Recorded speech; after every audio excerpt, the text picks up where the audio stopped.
Hey there, Dave. Can you hear me all right? Hello? Hi, am I coming in all loud You're and on mute clear? right now. You can't hear me?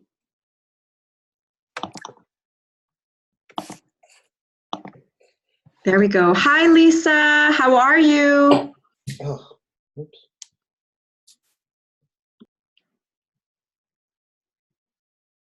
I will go ahead and unmute you since you're the only one here. Huh, I can't seem to do that. Did that work? Yes, perfect. How are you? How is it in Colorado? Yes. We've gotten some snow, everything died, and we're getting settled for winter. Okay, good. Did you get to, by any chance, did you get to winterize your garden before? Okay, well, tell me what that means. Yes, no, okay, so that's what that's what I'm preparing for today to present, actually. Okay. And they're really simple steps, so I don't even have, like, my PowerPoint is still, like, fresh off my Canva. But I'm gonna share my screen just so that you can see a little bit about what I mean. 1 second, I'm so glad you asked. All right, and here we go. Okay, so Dave just, I'll pause with each slide and you can just add on to what you think, what your expert opinion is on what I'm saying. But so fall garden to-dos, winterizing, preparing your permaculture garden for the fall. So I wanted to talk about what winterizing was and go through what happens to the plants, what you should be watching out, or how you could build your soil even in the fall, especially during the fall winter season, what to do about water sources, how to, well, indoor growing and outdoor growing. I'm just going to talk about that outside these slides, and let's see if I cover your question thoroughly with this. Okay, so what is winterizing? It's all the activities we do in the fall to help extend our harvests and prepare for the impending cold weather. So we winterize our cars or our homes, but winterizing our gardens is different because we're not so much protecting it from the cold as really, making it resistant to cold, as just like helping them along and extending their life, or helping them be dormant. So the best time to do this is when your nighttime low temperatures dip into the 40s. So for you, just Lisa, when did that happen? A couple weeks ago. Okay. And now what's the temperature like at night? What's the low? Let me double check here.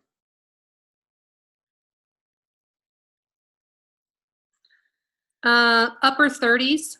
We're still in the upper 30s, sometimes 40. Mm-hmm. Yeah, so those are already frost numbers. So you probably before then. So when that starts, I mean, this is a good time to do it. Don't ever feel like, oh, I'm too, well, you probably, I mean, if it's like snowing, like I'm too late to clean up the garden. Like if you have a warmer day where you can still do things, then, take opportunity, take that advantage of those days. Okay, yeah, we still get up into the 60s and 70s still. Great. So you can still do a lot of the activities that I'm going to talk about. Okay. So I always, this is not the best slogan, but this is what I could find. And I just thought of like the opportunity there is in the autumn and the fall season to enrich our gardens. So how do we do that? So first, the plants. So the plants die or they don't go dormant. So we want to chop and drop them. So in permaculture, we call it chop and drop. And that's like the laziest way of mulching. So this is where you trim or prune your trees or bushes. You chop and drop the things like or you pull out even tomatoes and definitely summer squashes and summer plants that are there. Anything that is already dying, and you need, if you need to keep, you want to use that. You want to use their leaves anyway, because it'll be a blanket for your soil. And then at the same time, you're tidying up the yard. So you're pulling out things that, don't serve any purpose anymore. Those of you who are in warmer areas, like I still have tomato plants in the ground. I know Andrea last time was hesitant to pull hers, but I know I need to pull those out because they don't make sense anymore, especially this time of year. Tidying up means just also tidying up your neighbor's yard maybe, and getting their mulch, or getting street people who bag their leaves up put them out on the curb, and you can take that and use them for your compost, or use them for just an extra layer for the soil, mulching with leaves. So did you do any of that, or do you have any variations in that, or what did you do to this text? My husband and I were laughing because I said, I'm going to join this group tonight, but I'm going to be the one that didn't do anything. Oh, don't worry. No, you know what, Lisa, you are the one who did something, because you're the only one who attended tonight. There you go. I was telling my husband, I'm kind of embarrassed because I'm going to get on there and be like, I didn't do anything. No. Oh my goodness. No, and you're actually very fortunate, because then you get like our full hour and our full attention. And we can go on and answer all the questions you have online if nobody else pops in. So great. Yeah. So that's for like the plants. Dave, I'm probably missing something here. Go ahead. Well, let me see the rest of your presentation first. I'll just add stuff at the end. Okay. So then we look at the soil, and we think of, how can I build the soil, or how can I keep building soil this season? Because we're always trying to regenerate the soil so that it gets richer and richer. Especially if this is your first year and this is a property that you haven't worked with before, Yes. You want to enrich that soil. So there is hot composting, which is a composting method that's about 18 days. It's called the Berkeley method, and we talk about it at length in the composting webinar that's inside GIY. And that means turning it every other day, and your compost gets so hot, it goes up to like 175 Fahrenheit, and because of all of the microorganisms that are breeding and creating heat and breaking down the leaves or the scraps or whatever's in your compost pile into good soil. And at the end of 18 days, you will have a finished product. Now, cold composting is just a lazy gardening way of doing it, where you will pile up your greens and browns, meaning stuff from the kitchen, stuff from the yard,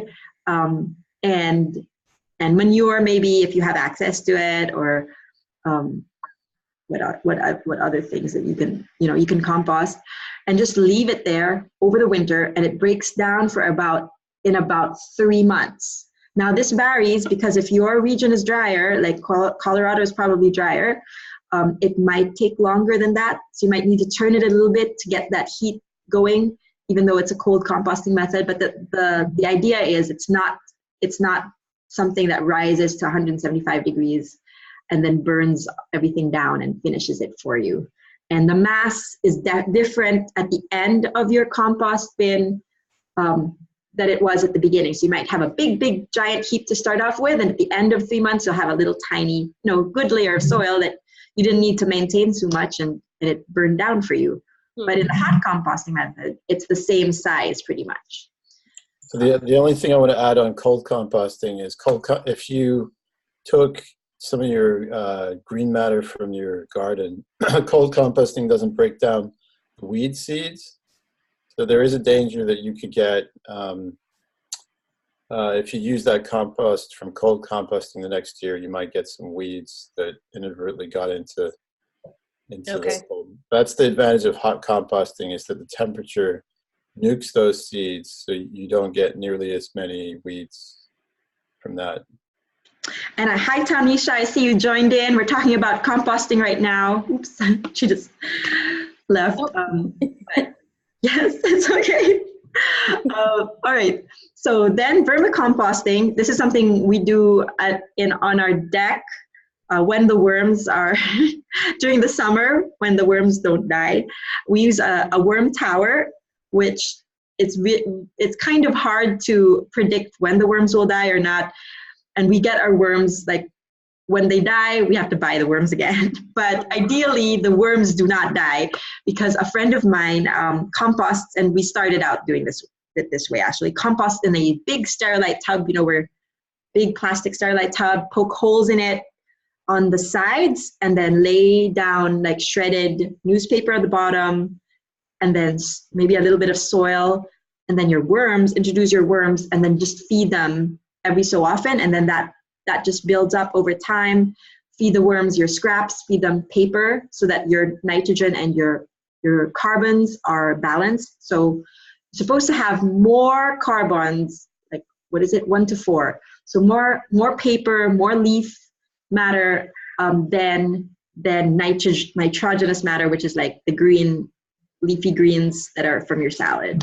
Okay. But but you'll see as you go, composting is really like an experiential thing. So as you do it according to your bin, according to how you eat, then you get to know more and more how the soil builds up when it starts to smell. And like we said, there's more about it in our composting video and on the blog that we wrote about composting. Okay.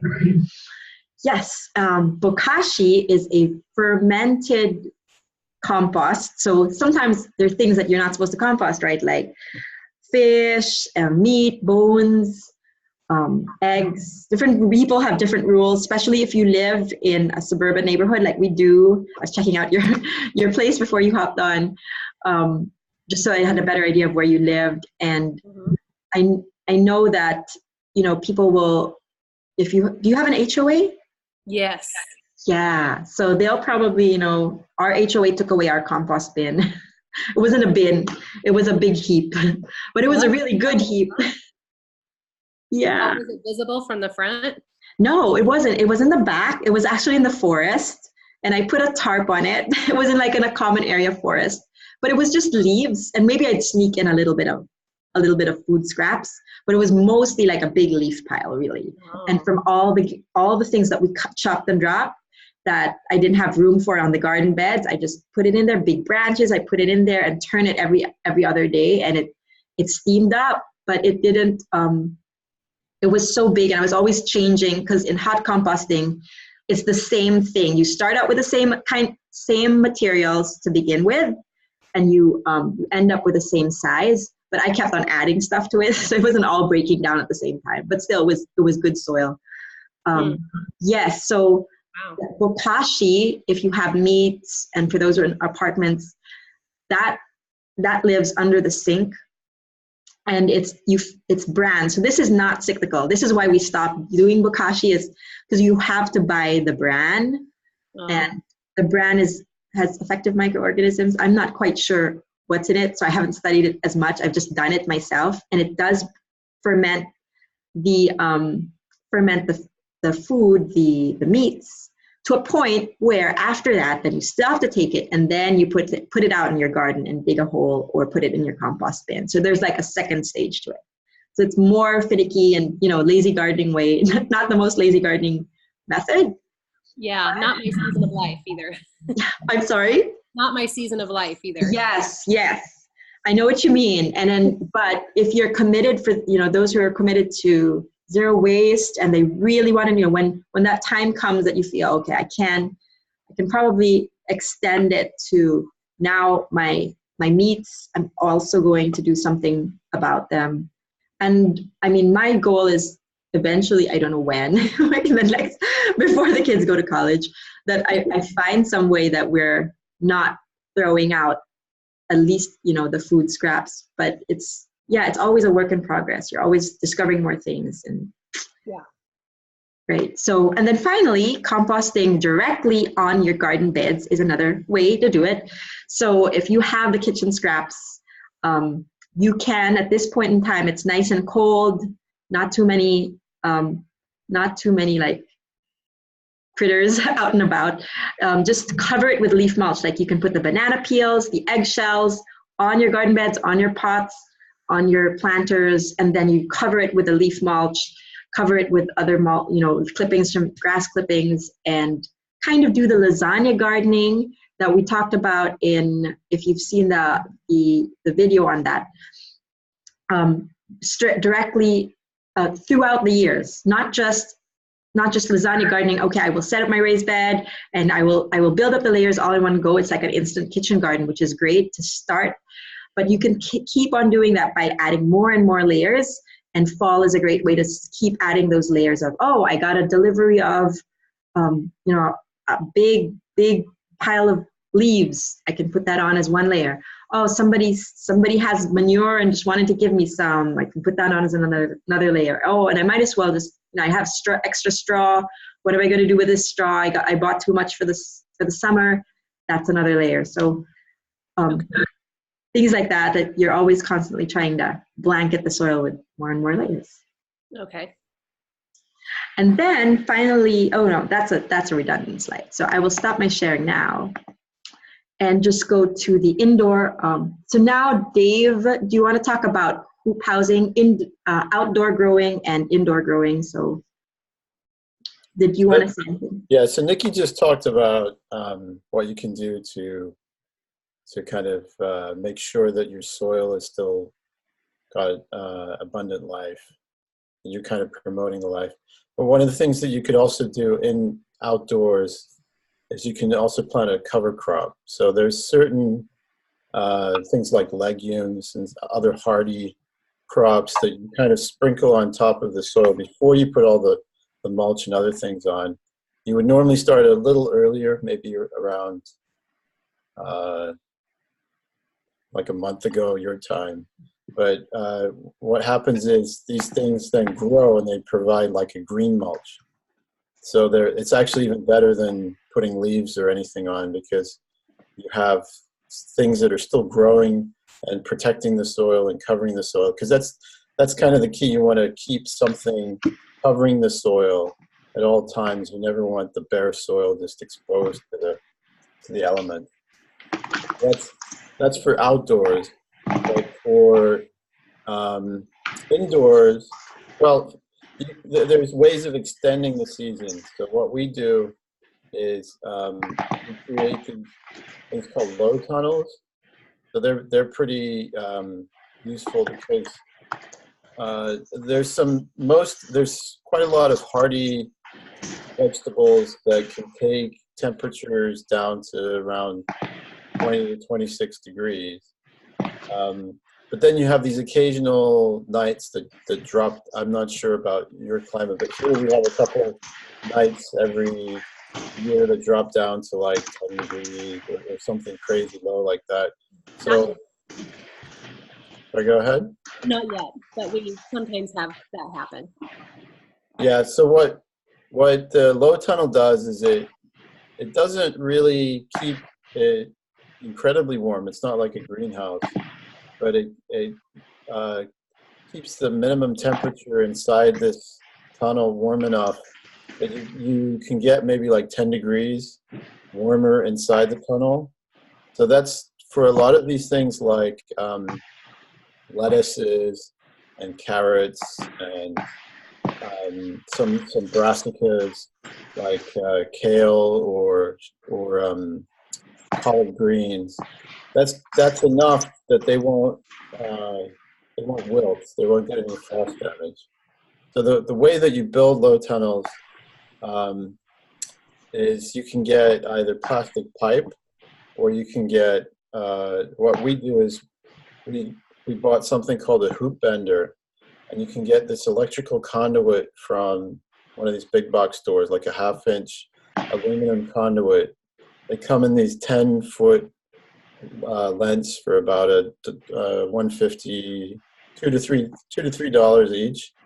What you can do is you can bend these into a semicircle, and then you kind of dig them into the soil at regular intervals. And we're going to be recording some of this stuff because it's a little hard to visualize this. Yeah. But then what happens is you cover that with this breathable plastic called row cover.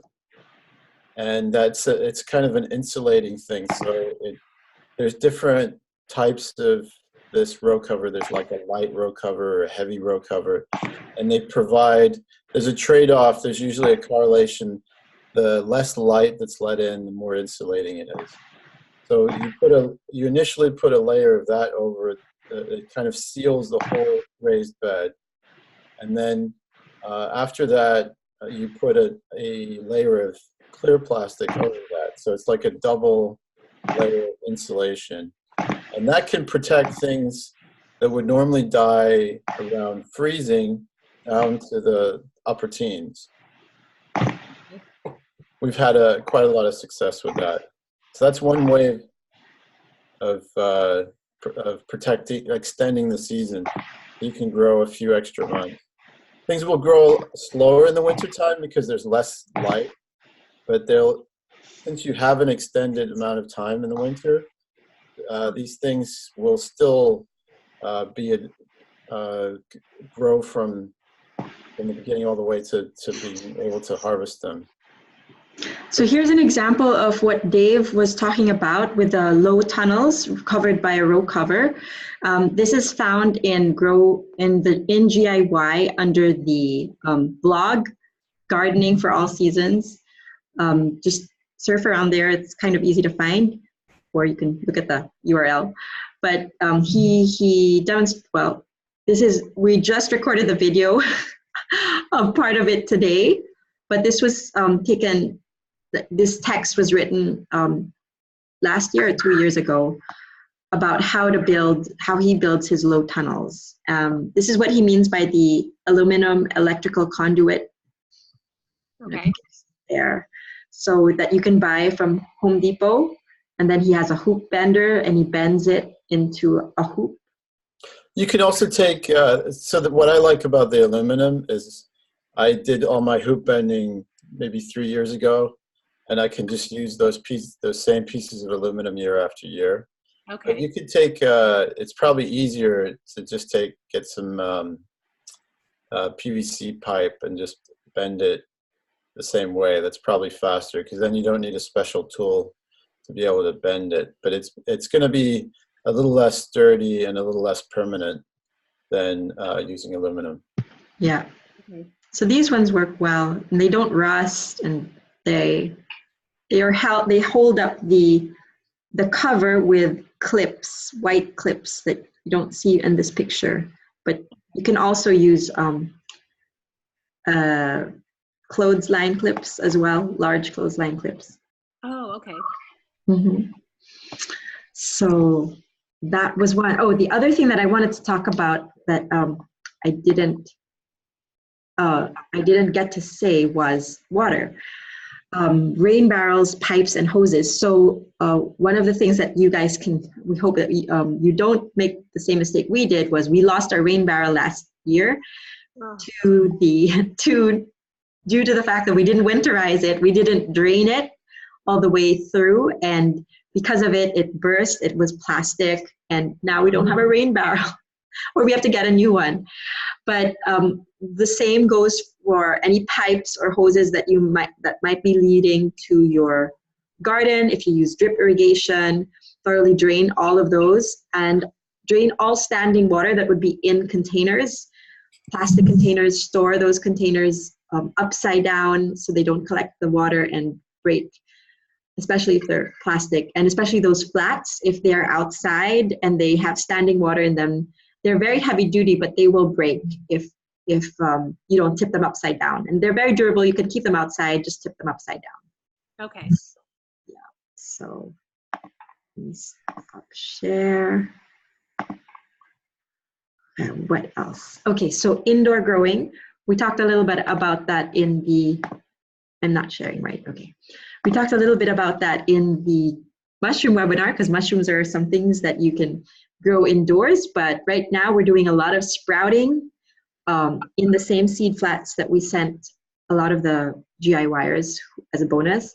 But you can use anything like cookie trays, or reuse things like boxes, aluminum baking pans that you can fill with soil, and then just scatter the sprouts really randomly. You don't even have to put them, you don't have to put them in a precise pattern the same way that you do when you're starting seedlings, because you're harvesting like a whole head of grass or whole hair of beans sprouts. So it's good nutrition during the winter time. Another thing that we plant indoors is herbs. Herbs that we want to grow for next year are very slow growing, so we start them early. Slow growing meaning like over 6 months. They will grow over 6 months indoors, and then we can bring them outside. So your house is your kind of your greenhouse.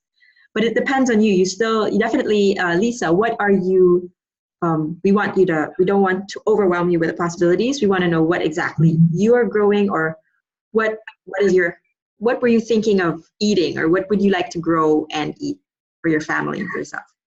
Well, I definitely want to take advantage of herbs for sure. Onions and garlic, some of those basic. We like all kinds of different squash, winter squash and summer squashes. Carrots, of course, and then all kinds of different greens. So lettuces, spinach, kale, any of that. And beans and peas. We like snap peas. And I'm trying out raspberries and blackberries. So I got those planted last year. And then of course we're trying a peach tree.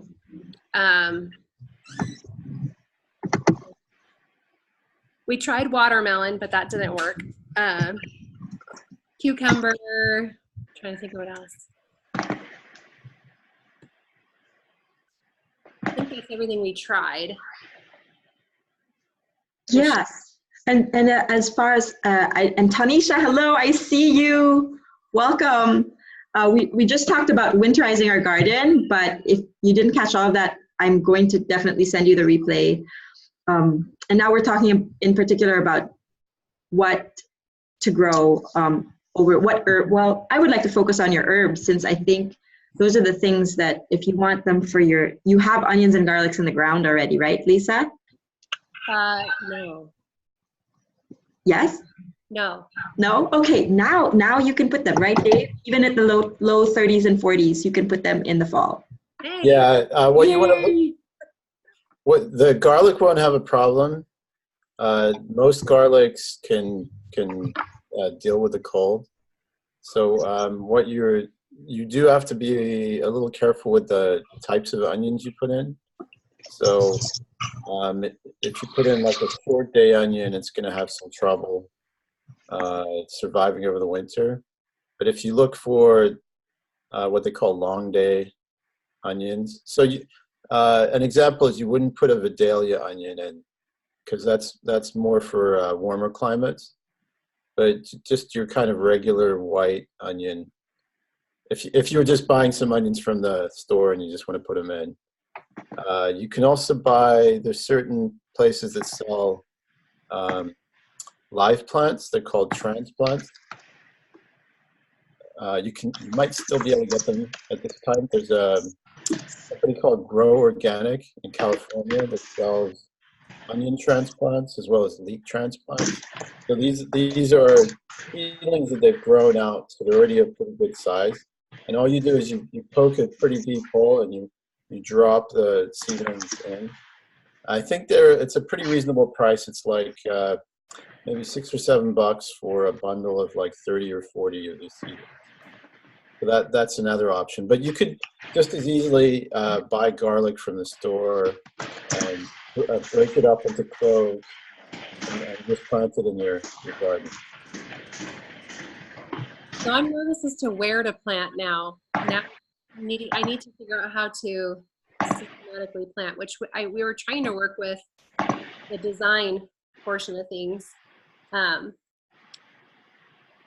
But yeah, I think being new, it's also new. It's overwhelming. So I'm not sure how to. Part of me is afraid to plant because I don't know where to put it. No, okay. So you have 2 raised beds in the back of your house, right? Yeah. Right? So I saw those raised beds. Why don't we just focus on those 2? And then instead of you drawing me out the whole of your property, let's just focus on just draw out those 2 raised beds for this season. But keep on observing, keep on looking, like where's the sun going and where does it, so on and so forth, just the same as that initial documents. And then let's plot out those, it's 2 by 8. How 2 feet by 8 feet? You know what the dimensions are? Did you get pictures? Did you see pictures uploaded? Oh my goodness, that's right. You did upload them. Yes. I was trying, but it was saying it wasn't working. No, I think I did see that. Oh my good. From last week, right? From last month rather. Okay, let me review those pictures. And then let me send you an email. So we can also, so in those pictures you already plotted out where, no, not yet. I just tried to post pictures just to take the visual on there, but it wasn't working. So I think I got them. Yes, but I'll double. Oh, you know what? Somebody else said that, and I think I got theirs, but maybe I didn't get yours. If I didn't, I will email you, but I'll double check.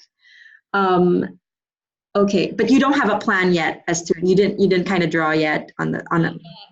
Don't worry, just whenever you can this next 2 weeks or until next time we meet again, just those 2 plots, and then what you think what should go where. And for onions and garlic, it doesn't matter for me. I just like to put bigger things in the middle, smaller things for easy access. If it were the summer, tomatoes are in the middle, or the big pole bean in the middle, just for easy access, and the smaller things to the side. Now, herbs is like Can I add a little bit about the garlic? You can actually, they've done studies that it actually boosts most of your other annual vegetables. So your garlic, you pretty much want to put it sprinkled out throughout your beds, because it's going to help boost the whatever spring vegetables you plant next year. And the same is true. I always put 1 nitrogen fixer in each bed. And I don't just mean like 1 plant. I mean 1 kind of plant or 2 kinds of plants sprinkled out. Same thing as the garlic in each bed, because then what we talked about in the previous Zoom calls, nitrogen fixers, legumes, beans, clover, alfalfa, they all have this association with the with Frankia and Rhizobium bacteria that fix nitrogen in the air and the soil for the plants to be bioavailable to the plants. So, and they're so easy to grow. So you might as well put in a nitrogen fixer that kind of feeds you. So any bean you like, any legume you like, then you have two functions in 1 plant. You're going to eat the fruit, and you're going to benefit from the boost that it'll give the soil. So nitrogen fixer, a garlic in each bed, and then for that to give you a little yes. So just draw it out. There is a video that says draw your yard or choose your plants. Those videos are short videos, and if you need like a little inspiration or a little push, you can watch those. But if you just need to like get going, sometimes you just need to begin. Just grab a paper and draw it out and scan it and send it to me. So snap a picture and send it to me, and we'll talk about it again. Okay. All right. Okay. From the herbs, you were talking about herbs. Oh yes. Okay. So herbs is my new like sweet spot. So we can talk about that more. And herbs like are so personal. It's like, what are your health conditions? You might not want to talk about it here, but if you want to like email back and forth, and if you need, like, I have kids who are rowdy, so I'm glad that I have a lot of lemon balm. So after school, I give them lemon balm. Yarrow is good medicinal herb to have. That's a perennial, comes back because it's good for fevers. It's an antiseptic. It has beautiful flowers. You're talking about the medicinal herbs, though. There's also culinary herbs. Yeah, yes, which are also medicinal. But yes, so herbs that you want to eat. So we could go on, like there's a whole other thing. But I'm going to put a note on that, like just to follow up with you regarding your plan and the herbs. Yeah. And then I'd love to hear from Tanisha. So is that good, Lisa and Jess? Hello, Jess. Yeah, he just got here. Hi.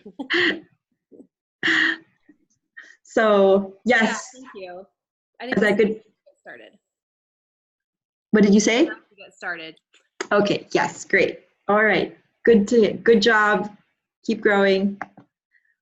Tanisha, welcome back. How are you? Yeah, busy, crazy. Oh, what do you do? Actually, I homeschool my son.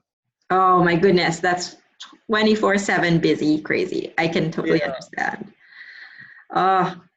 So it's now, yes, it's now the fall, and you are in Minnesota. Minnesota, and Or you should I what? call it Minnesota? Minnesota. How many snows have you had since we last We've talked? had one, actually.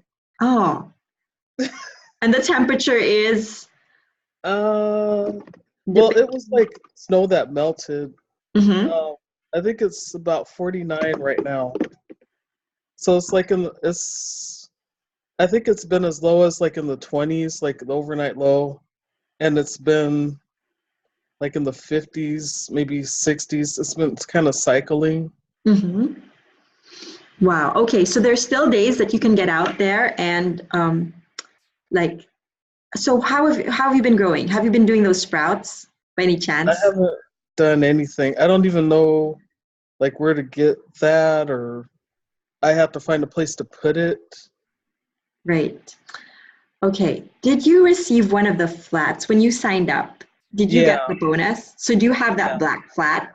yeah. But I have to find a place to like put that to grow something. I Mm-hmm. don't really have a good place to grow inside. Okay. And The nice outdoors? thing about sprouts is that they don't even need to have light, really, because to start off with, most of the energy is coming from the seed. So it could even be a place that doesn't get really good light for sprouts. Okay. Just in case that helps. Um, Maybe. I have like a window in my kitchen area, but it's not like, it's like a windowsill. I could Uh-huh. put something small there. That would be an easy place for me to put something, but like the big flat, Right. I don't really have a good place for like growing Put it. stuff inside. So I was talking to Lisa earlier and suggesting like if she didn't have the flat or people, not everybody got that bonus kit, you can use like the cookie tins, aluminum cookie tins or baking pans, uh, like the ones that are aluminum foil baking pans even, Yeah, I that you guess can it's get. not that part. It's just I don't have a good plate like right by where my windows are. That's Mm-hmm. like where my kitchen, like my table is, like that, Right. like our kitchen table. And there's not really a good place to put something to set that on where it won't Okay. get like knocked over. Uh-huh. Well, do you have any other plants in your No, house that's indoors? no. Even like on even just it's I'm not like might not. horrible with houseplants, so I Mhm. don't have any because I kill them. Oh, don't worry. Okay, so Dave is showing you um, where we put our plants by the windowsill. Oh, I can't see. It's kind of dark. He's trying to show you like this is our south facing window. Like he said, sprouts they don't need the sun because all their energy is coming from the seed. And then once they pop out, then it's time to eat them. Okay. So yeah, so it could be like, I don't know, this is like a pencil holder. You could have a little, like a pencil holder. It could be a yogurt cup.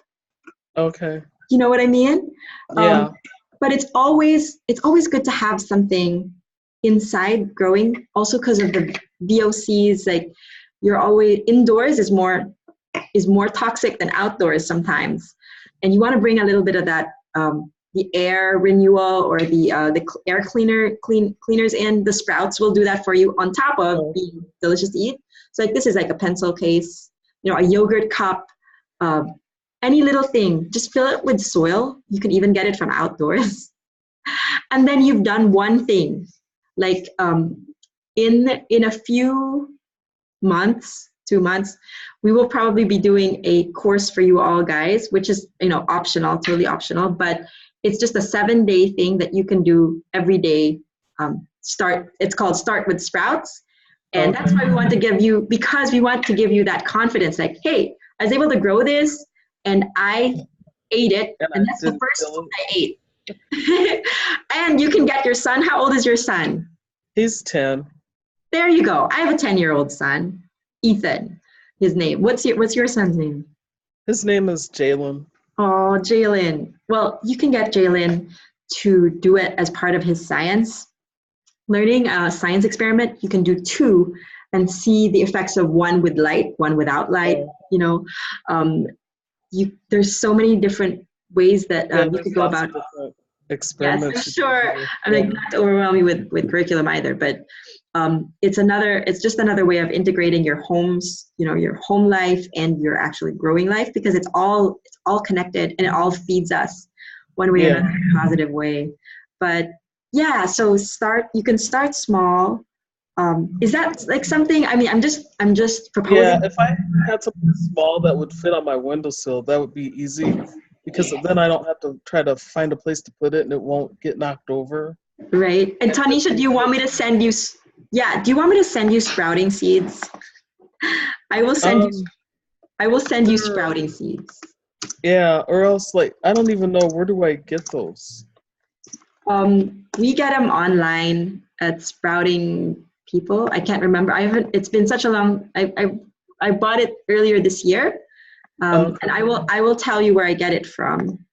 But there are several good sources. You just want to make sure they're organic, non-GMO sprouting sources. I'll put here. But I'll send you like a little packet of seeds. Yes, just for you to try and see, just to like inspire you and keep you going, and keep the spirit going for you. So don't give up. You can do it. Yeah. You'll see. It'll make a difference. It'll make a difference. And then even if it's like a small start, it's something that you did. It's something we celebrate. So yeah, maybe I'll make my son do it, and he can water it and take care of it. Yeah, and it's only 7 days. It'll be done in a week, less than a week even, depending on your seeds. Some seeds sprout and you eat them day 3. That fast? Yeah, day 3 you eat them. So you just have it, and you're done. You've done your challenge. So I think I can handle that. Okay, so I'm gonna send you those sprouting seeds in the mail. So watch out for those, and then you just find the container and the soil to put in, and we will next time we meet. I'll ask you for. I'll ask you for the results. No pressure. No pressure. You just and tell me if this is it's not the season either for you to do this, or there's something else you thought about, or something else you want to grow. Just let me know. Yeah, I don't know what else. The only other things I know that would be easy to grow inside right now would be like herbs and stuff like that, I'm guessing. Yes. And then just like I told Lisa, I mean, herbs for me, that's kind of my favorite thing right now. I'm learning how to do herbs as cold herbal remedies, putting a little more sage in my, sage is good for like soothing the throat. I just realized putting there are other things like roots that you can put in your soup, something called astragalus, but different herbs. Yarrow, like I mentioned to Lisa, I use in the teas whenever somebody gets sick. When somebody has a bloody nose, you get the yarrow plant, put them on there. There's so many ways that you can use herbs, and it's very personal. So, I mean, I'm pre-diabetic, so I'm looking for herbs that will lower my blood sugar or keep my blood sugar stable. And there are a lot out there. So if there's something in particular, some health thing that you know, what's a good herb for? I can totally. I have a teacher now. You can shoot me an email. Okay, that sounds cool. Yes, and we can talk more about that. Okay, well, You also want to make sure that there's certain herbs that are easier to grow than others. So it's usually best to start with the ones that grow faster indoors and don't have like a high light requirements, because there's some herbs that we've tried that in the end they're fantastic, but as Nikki mentioned earlier in what we were saying, some of them take like 6 months to kind of get established, and it can be kind of frustrating because like I know I planted some seeds, why are they not germinating? And they pop up like 2 or 3 months after you plant them. You don't want to start out with those to start off with. No, because then I would quit. Yeah, no, we don't want to. Yep, that's right. Okay, so there we talked a little bit earlier. I was showing some slides about what to do outside in the winter. You did not have you said you had apples, right? Yes. And then I picked them once and I didn't get to pick all of them.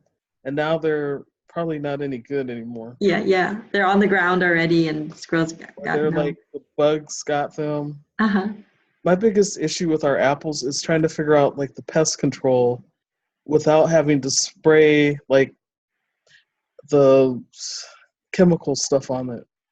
How many apple trees do you have? I have 2. Okay, And they're mature and they are very prolific as far as bearing fruit. I mean, we get a lot of apples.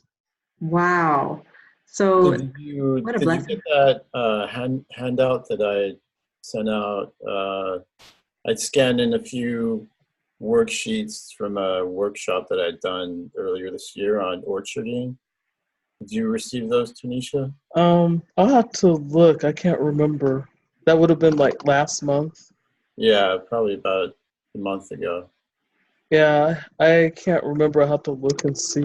Okay, because I can just send those out again. Just let us know. Okay. But they have some good tips about using things like neem oil, like organic ways of dealing with pests, and certain things you can do, like what the instructor advocated is if you boost the actual health of the trees, that's half the battle, because if the healthier they are, the more they'll fight themselves against whatever the infection is. So he focuses a lot on kind of like holistically boosting the trees themselves so that they can fight themselves better, and then it makes his job easier. So now that it's the autumn, that's the winter. If you have like fallen limbs off your apple trees, don't haul them somewhere far away. You mean the leaves? The leaves? The leaves and the limbs, like the actual actual branches. I don't know if you have the wherewithal to like chop them up even more than just having them to be as branches, but you can use them to be like the mulch, as they are meant to be, the mulch around your apple trees, because they like having mulch that is like them. They like having deciduous tree, what they call ramial wood chips, but they like having limbs and twigs and branches and leaves from trees that like them fall, have their leaves fall off, are deciduous, have their leaves fall off during the fall. So if you have any other trees on that are falling, that have fallen limbs and stuff, and you want to boost the immunity or health of your apple tree, then go bring those wood chips or those branches around the apples. Kind of give them a little blanket there. Don't be so eager to. I don't know what your situation is, or what your HOA situation is, because they might say, don't put those. I don't have a HOA, thank goodness. Good. That's very good. So then you can mulch all you like around those trees, and it'll help boost their fertility too and keep them happy. Okay. Yeah. Okay. Anything else, Dave, that I missed on apple trees? What other things, Tanisha? I do need to figure out what to do with my raised garden beds. I think I heard you mentioning, or last time you mentioned like using leaves to cover them for the winter. Yes, so I did talk about that earlier too. So I can go ahead and share my screen a little bit for what I was talking. I gave a little bit of a presentation earlier, but I'll focus on chopping and dropping here and just share that slide with you. And then I need to figure out, I have like the tomato plant remnants. Yes. Should I just pull those out, or should I pull them out and leave them in there? Yes, so that's what we were saying was, okay, so the plants, now they're decayed and they're going dormant. So you want to pull out all the useless plants that this will not fruit anymore, even though you feel like, oh, it's still alive, but they're annuals and they will naturally die if you don't pull them out. But then if you pull them out, you kind of design it better because you can use that as mulch. If you can chop and drop it, like that first, the slide says here, if you can chop and drop the limbs from your tree, this is the time to prune your apple if it's not dropping its own leaves or dropping its own limbs, or if you want to maintain a certain height or a certain shape of your apple tree, then you can chop and drop them right underneath. That same goes for the rest of your garden. So if you have plants that are not going to survive through the winter, all the summer plants, tomatoes, squash, zucchini, pepper, cucumbers, watermelons, all of those have to go, and they're too much to put on the garden bed, then you can put them in a compost heap. But if they're not too much, if the leaves are just right and you chop them a little bit smaller and finer to be another layer for your garden bed, then you can lasagna garden while you're chopping and dropping and create and build your soil more and more. Like put more layers of leaves and cover and do a last final layer of all the leaves that you can rake up, or if you find a bag on the street of somebody who's bagged all their leaves, you can grab it and then just put it as like a blanket for all your garden beds. And that's one way of closing the garden for the fall if you're not going to do hoop houses.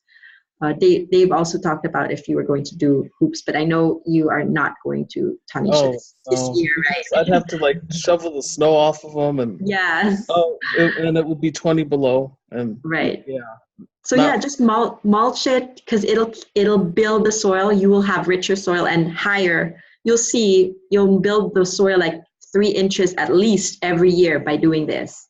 So you don't even have to haul, and more.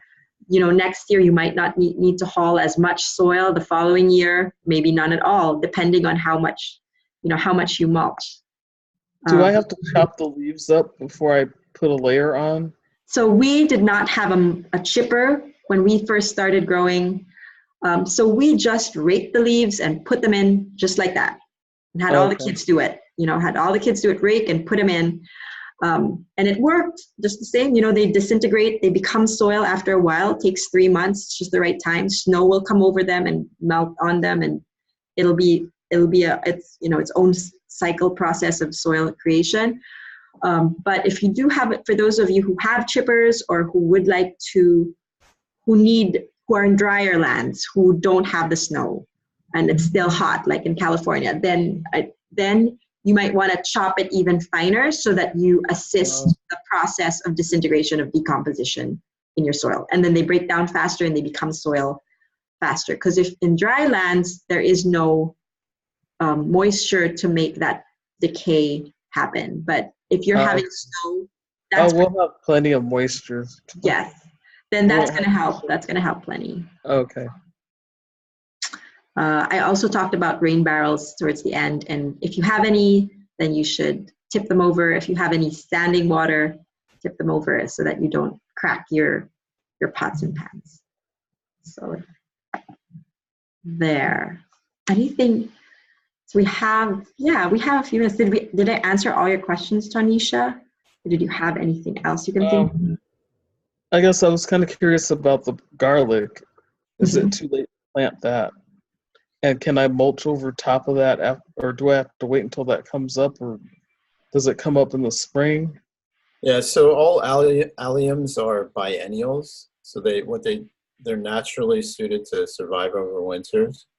So you just if your soil is still workable, then you can still put garlics in. So I mean, you can just get some garlics that you buy from the store.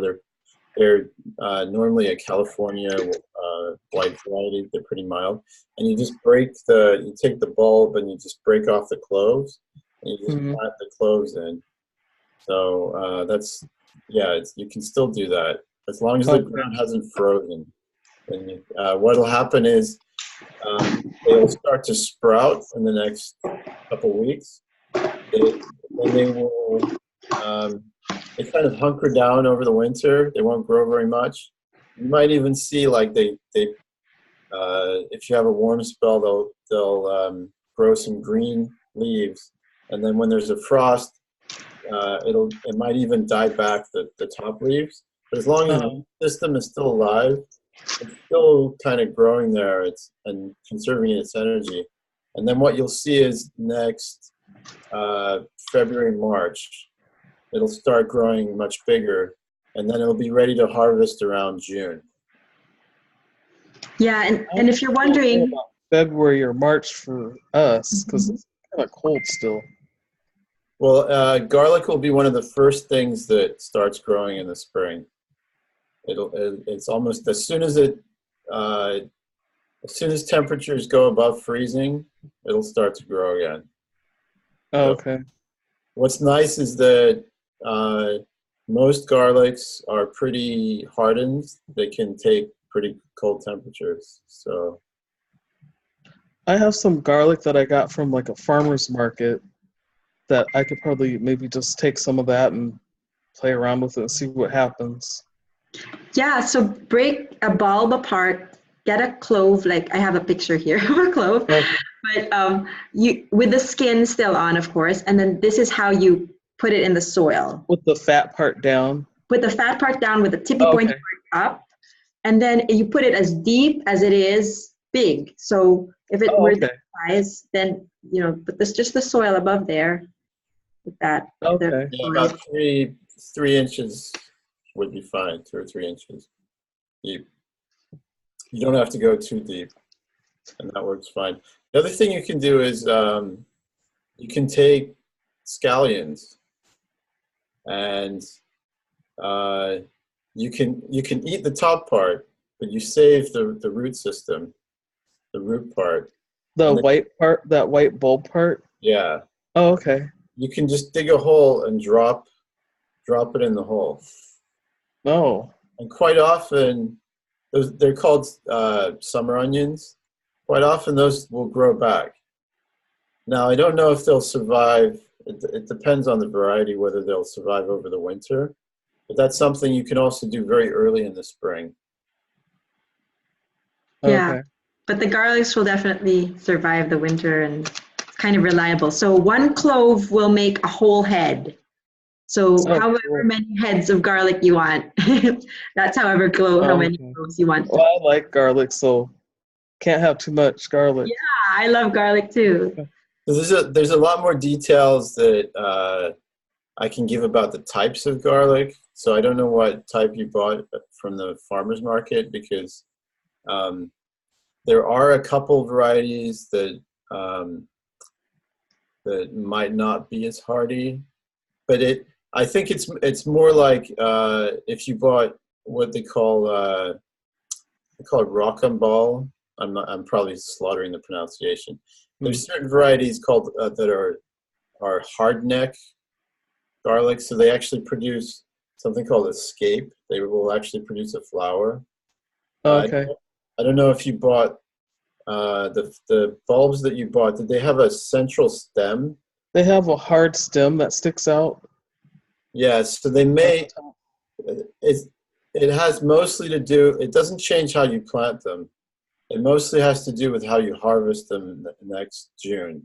Would be slightly different, because normally what you do, the way that you determine that the garlic is ready, because you don't really know. All you see is this green top in June. is for a soft neck garlic, the leaves, the top leaves will start to die back, and you usually can just tell like they're starting to dry out. And it's very easy for a soft neck to tell. What happens with the hard neck, which it sounds like you might have got that from the farmer's market, it'll produce the scape first, which is a strong central stem, which will produce little flowers and little what they call bulbils at the end of the flower. You can actually cut that first, so you wouldn't harvest at that point. Yeah, I've had those before. They're green, and then it has like a little white tip on it. It's kind of like curly on the top. Okay. So and you can eat that part. But the hard neck garlics are actually hardier than the soft neck garlics. So they do even better in cold weather. So I would go for it, and I would plant those. Okay. So you have the right kind of garlic, Tanisha. I figured I would, since it came from the farmer's market and it was grown here. Yeah. So, okay. Well, maybe I'll play around if I get a chance to go plant some of that and see how it goes. Okay, then I'll send you the sprouting seeds. Okay. Okay, so, all right. Well, it is the top of the hour. Thank you, Tanisha, and thank you, Lisa and Jesse, for coming on tonight. Hope we'll follow up this call with an email tomorrow and the recording replay for everyone else to view. Thank you. Okay, thanks. You're welcome. Okay, have a good next November. Bye-bye. Bye.